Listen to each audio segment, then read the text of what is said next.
Well, humans have a complicated relationship with work. We invent the car so we don't have to walk anymore. So then we invent a machine where we pretend to walk.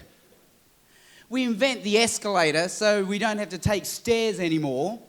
So we invent a machine where we pretend to take the stairs. We invent machines that lift heavy objects for us so we don't have to do it. So we invent machines where we have to pretend to lift heavy objects.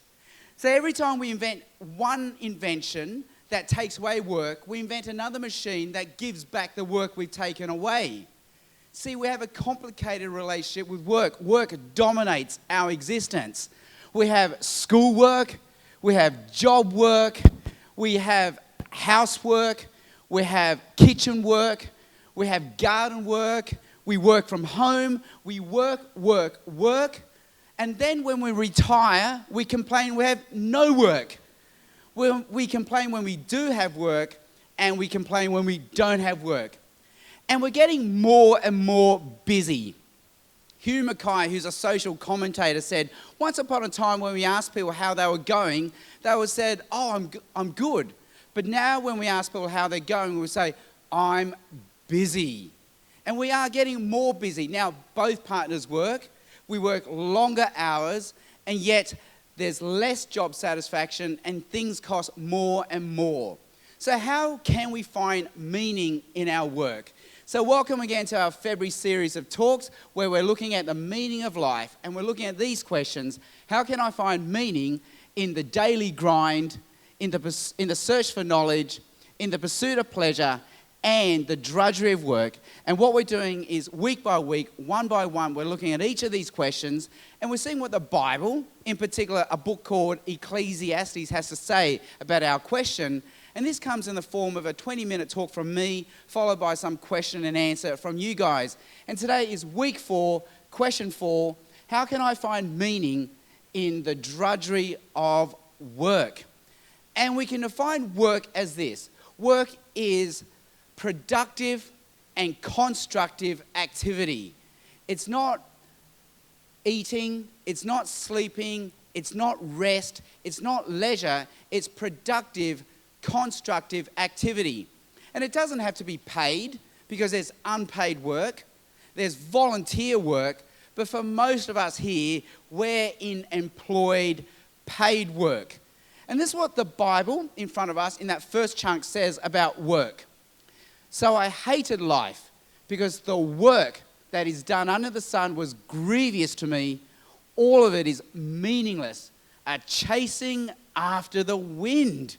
This man says he has worked, he's tried it out, and he's asking, well, what's the point? Where's the joy? What did he gain? In other words, where's the meaning in work? And maybe we're asking the same question. We too are asking, is this what I want to do for the next 20 or 40 years of my life? And maybe we're finding we're turning up to work as late as possible, and we're leaving work as early as possible. And we too are asking the same question. What is the point? What do I gain? Where is the joy? How can I find meaning in my work? And that's what we're going to look at now. And in the outline in front of us, you see there are 2 parts to my talk. In the first part, we'll look at problems with work. And in the second part, we'll look at, well, what might be some solutions about work. So let's begin with the first part of the talk. Problems when it comes to work. And here I suggest 3 things. And the first problem is this. Often it's hard to find purpose in our work.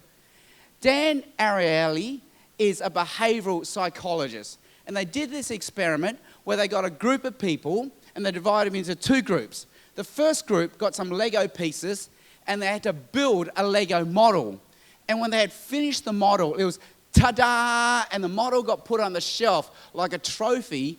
And they said to them, you can do this as many times as you want, and we will pay you $3 for the first time, less and less each time, but you can do this as many times as you want. Build something, ta-da, and we'll put it on the shelf like a trophy, and you start again with another one and another one. The second group, they also gave them Lego. They also got them to build something, but at the end of it, they took the thing apart and put it back into pieces. And then they say, now start again with those same pieces. And we'll also pay you, begin with $3 and less each time. Well, the second group, they just did it like 3 times. I said, okay, I'm over this. There's no point. You keep taking my thing apart. So no matter what you're paying me, it's not enough. The second group, they just kept going and going. The first group, they just kept going and going and going, even to the point where they weren't getting paid to do it because it was purposeful. There was a point to it. And we can do work if it's purposeful. It's not so much about the pay, it's whether there's a point to what we're doing. Stephen Biddulph, in his book Manhood, and Stephen Biddulph is a psychologist, says the same thing. He says, for job satisfaction, there needs to be obvious purpose behind our job. And that's why jobs where there's obvious purpose, like nursing or teaching, have very high levels of job satisfaction, even though they don't pay that much. So it's not so much about the pay, it's whether there's obvious purpose behind what we do at work. And that might be a problem for many of us. This is Barry Schwartz. He's a psychologist. He writes about work. And he says once upon a time there was obvious purpose in work. We might have made bread, or maybe we built a table, or we fixed shoes.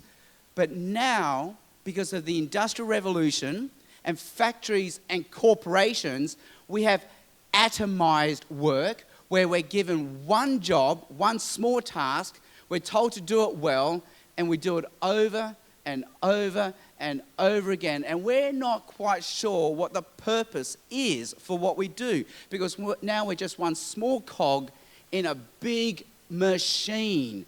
And Barry Schwartz says this atomization of work has made work monotonous, meaningless, and soul deadening. So that's the first problem with work. There might not be obvious purpose for what we do. The second problem with work is this. It's a dog-eat-dog world out there. This is Margaret Heffernan. She's a business specialist, and she talks about an experiment they did at Purdue University where they got egg-producing hens and they put them into 2 groups.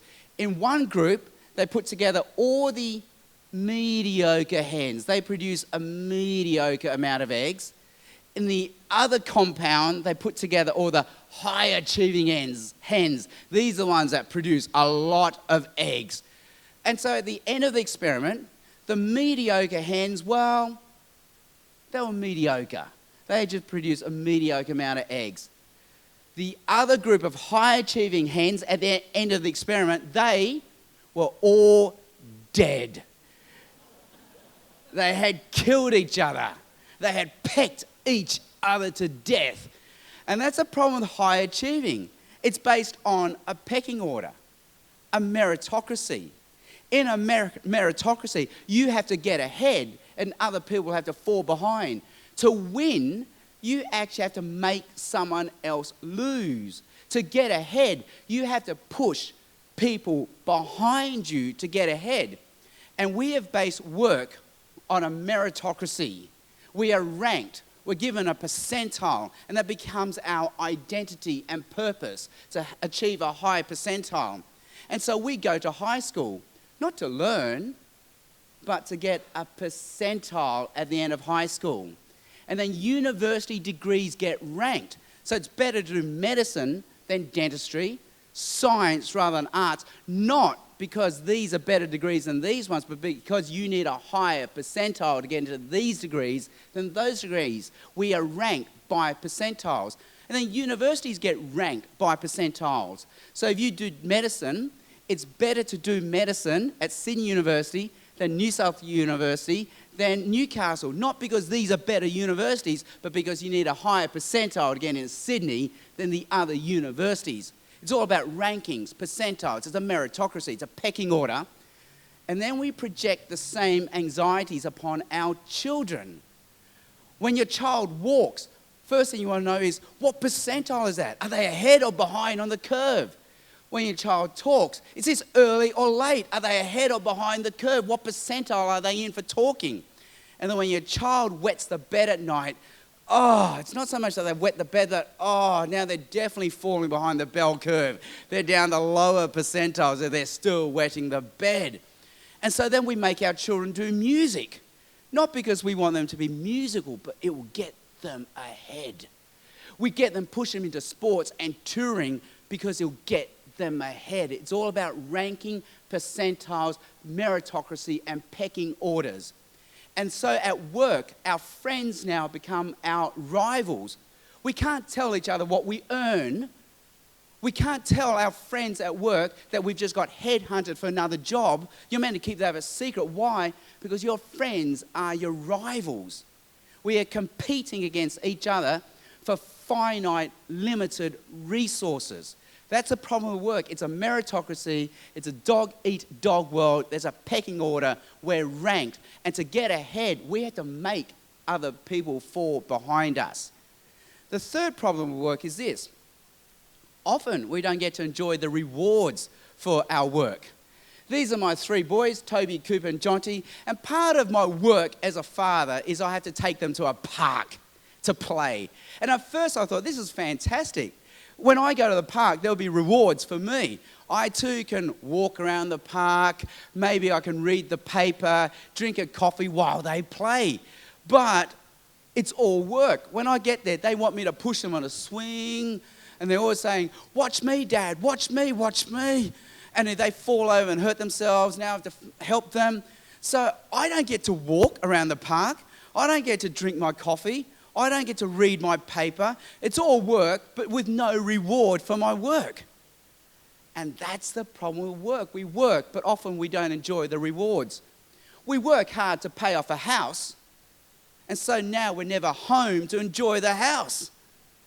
We work hard to pay off a car, so now we're a prisoner in the car commuting to work. We work hard to give our children a better future, but now we never see our children because of our work. And even if we do give our children a better future, they're not going to appreciate it, and they're just going to waste it away. Malcolm Gladwell in his book David and Goliath says, every culture has a saying about how wealth only lasts 3 generations. The first generation, through great adversity and hard work, will get themselves out of poverty into wealth. The second generation just enjoys the wealth as if they're entitled to it. And the third generation forgets all about the hard work and they lose the wealth. So even if we give our children a better future, they don't appreciate it and they waste it away, which is exactly what this guy in the Bible is saying in the first chunk. I hated all the things I had worked for under the sun because I must leave them to the one who comes after me. And who knows whether that person will be wise or foolish, yet they'll have control over all the fruit, the rewards of my work, into which I've poured my effort and skill under the sun. This too is meaningless. So my heart began to despair over all my toilsome labour and work under the sun. For a person may labour with wisdom, knowledge and skill, and then they must leave all they own to another who has not toiled for it. This too is meaningless and a great misfortune. Whatever we work for, we don't get to enjoy, and the person we leave it to will waste it and they won't appreciate it. So how can we find meaning in our work? The answer comes in the second chunk that's in front of us. Ecclesiastes chapter 3. What do workers gain from their toil? I have seen the burden God has laid on the human race, and he has made everything beautiful in its time. He has also set eternity in the human heart, yet no one can fathom what God has done from beginning to end. I know that there is nothing better for people than to be happy and to do good while they live, that each of them may eat and drink and find satisfaction in all their work. This is a gift. It's a gift from God for us to enjoy. And I know that everything God does will endure forever. Nothing can be added to it and nothing taken from it. God does it so that people will fear him, so that people will love God, worship him, and follow him. So what might be a possible solution about work from this Bible passage? I think we can learn two things.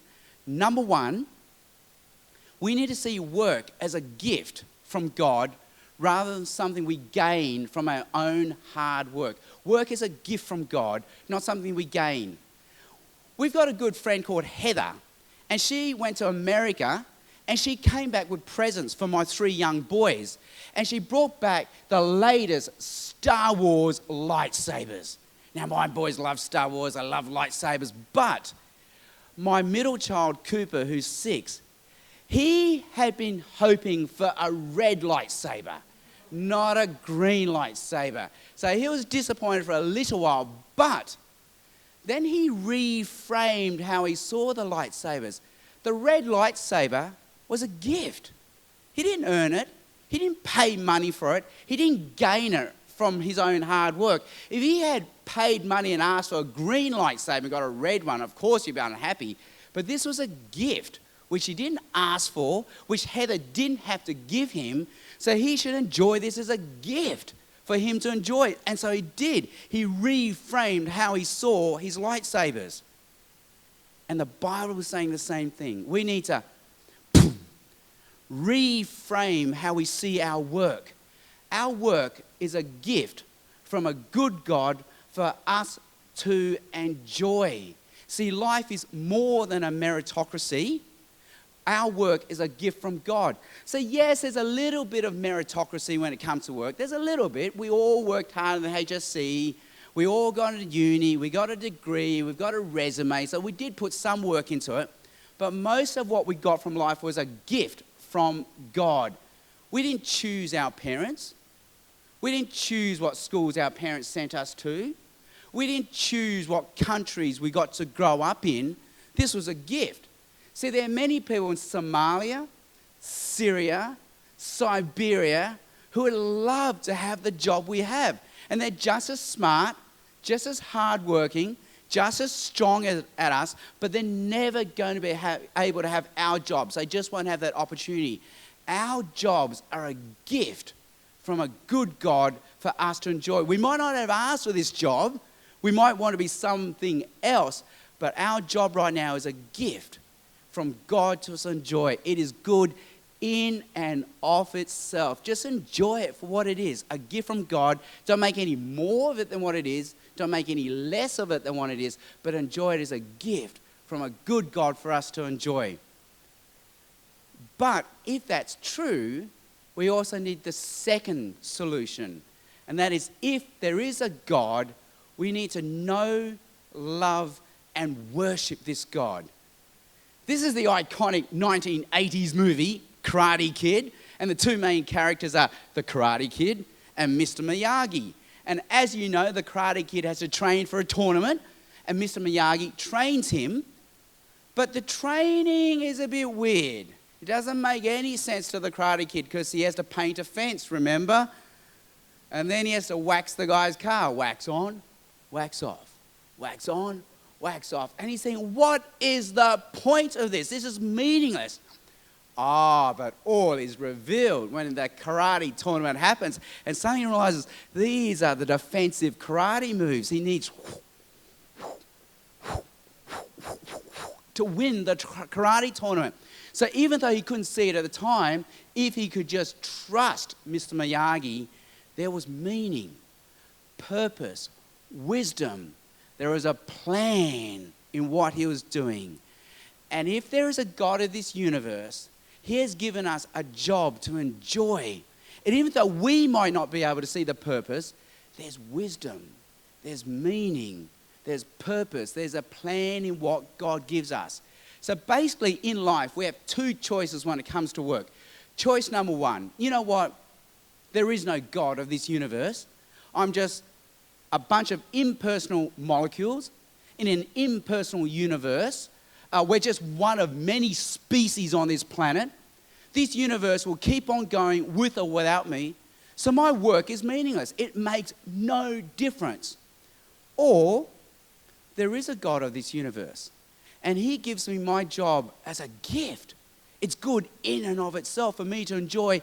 And even though I can't quite see the plan behind it, I would just trust that God has wisdom, meaning, and purpose. And somehow in my work, I will bring God's love, mercy, justice, and goodness onto this planet.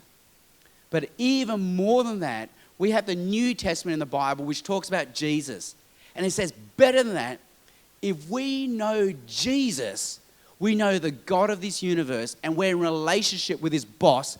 And now in our work, we're actually no longer working for our human bosses. It says Jesus is now the boss we're working for.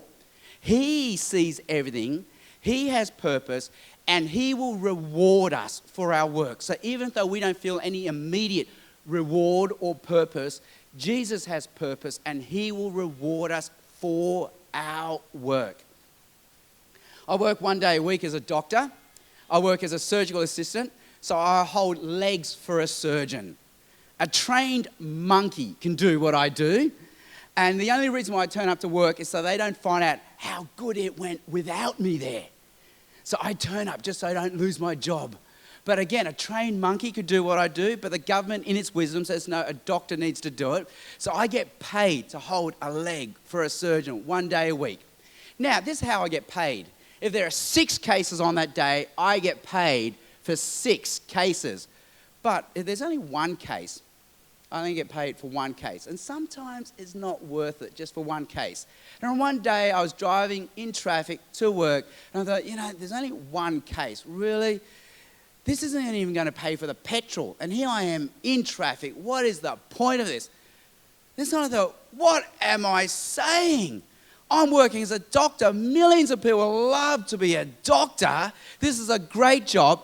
And we're going to fix someone's knee. We're going to get this person working and playing sports again. And this is more than a knee. This knee belongs to a person who's a husband and a father. And by doing this, this is my way of bringing God's love, mercy, justice, and goodness onto this planet.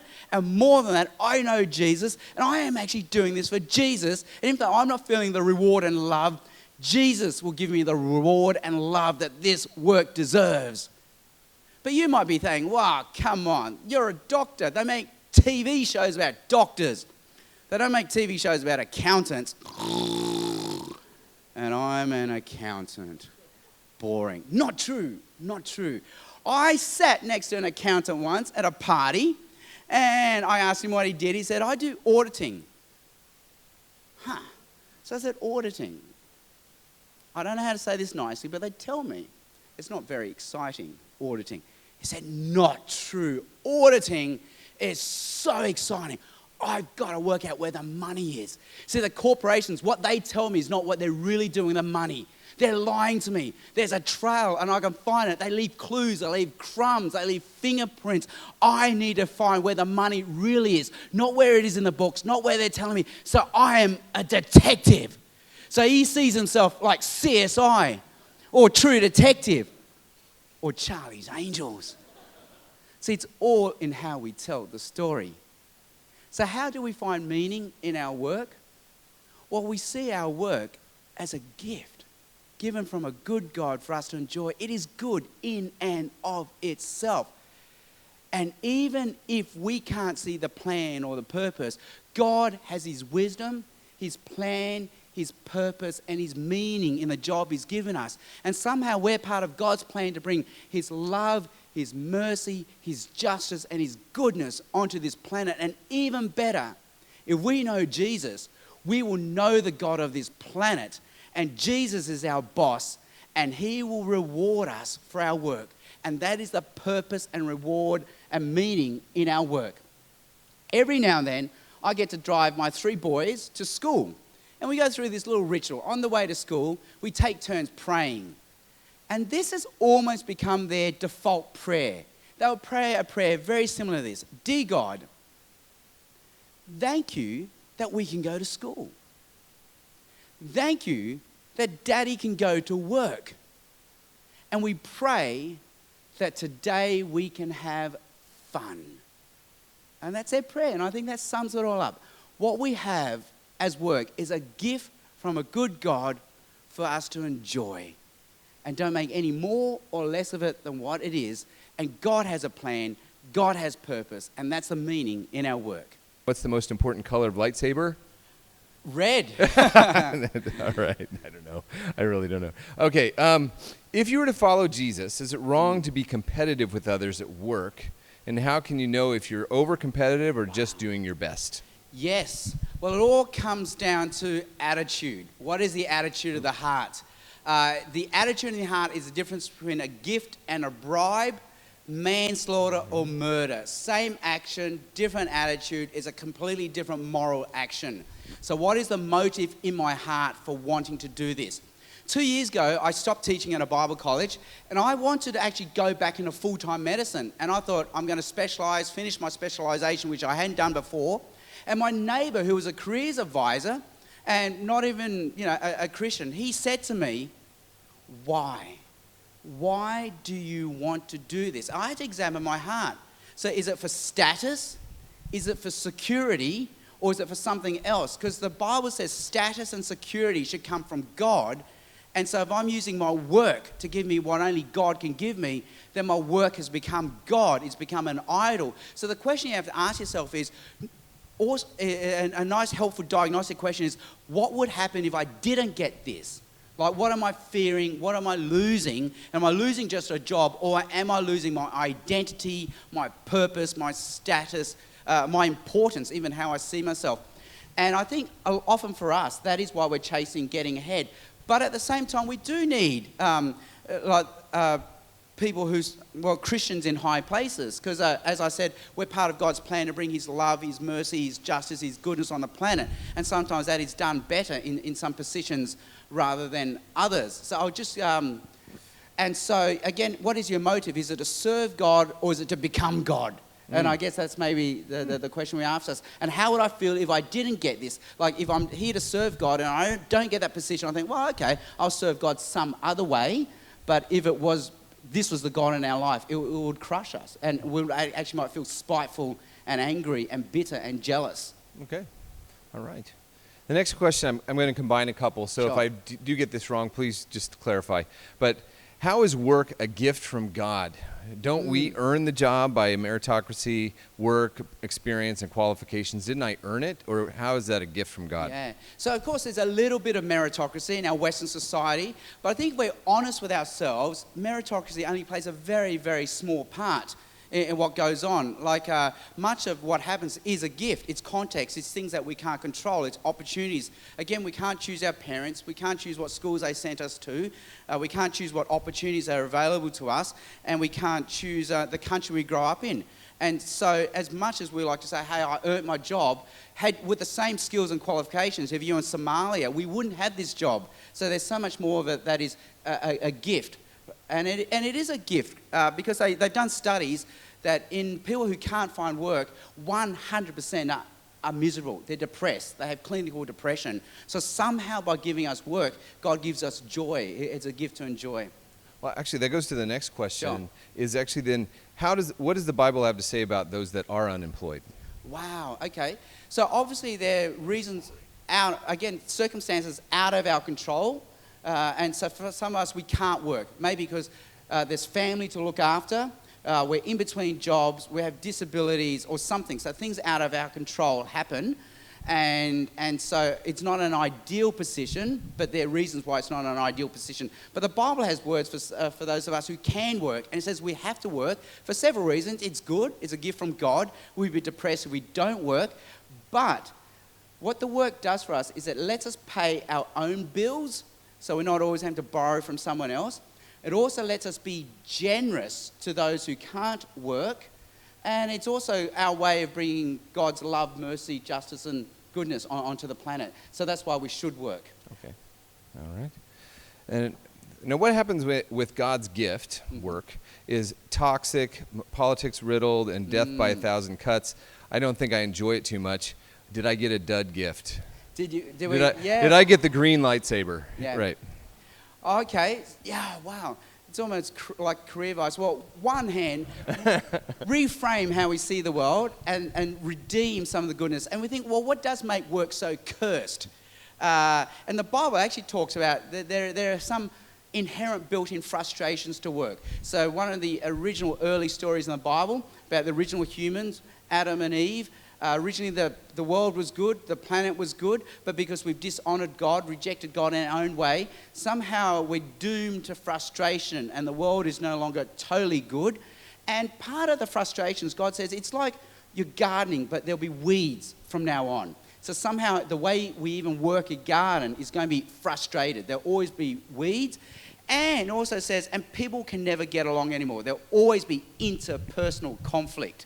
And that's probably 90% of the reason why work is miserable. It's the people we work with that make work miserable. It's the interpersonal conflict. It says, for the original couple, your desire will be for him, but he will rule over you. So there'll be conflict. And interestingly, Jesus comes in the New Testament and he hasn't completely done it, but he gradually redeems work for us. Because now we can work with different motives. It's to serve God with Jesus as our boss, and he sees everything and he rewards us. But also he redeems interpersonal relationships. So much of the Bible is saying, hey, because of Jesus, now we can change the way we relate to other people. We don't have to be ambitious. We don't have to be jealous. And we can love and put other people's needs before ours, because that's what Jesus did for us. So through Jesus, we can slowly but surely redeem even the work we're given. Now, someone's going to ask, yeah, but my job is still toxic. Is there anything I can do?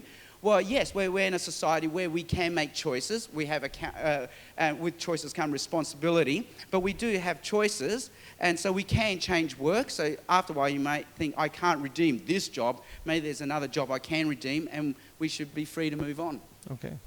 Well, we got about a minute left, so I'm going to leave the last question. Sure. I don't know if it's too big or not. Is it okay to love your job or love your career? Is it okay to love your job? Well, remember I had that throwaway line, work is a gift from God for us to enjoy, but don't make any more of it than what it is, and don't make any less of it than what it is. And we can make more of it than what it is. It becomes more than a job, becomes our identity, our purpose, our meaning, and that's when we make too much of our job, and maybe we love our job too much. And the signs are it started affecting our interpersonal relationships, maybe our friendships, maybe our family, and maybe even ourselves. So after a while, I might think, I don't like what this job has done to me. It might be a warning sign. Okay.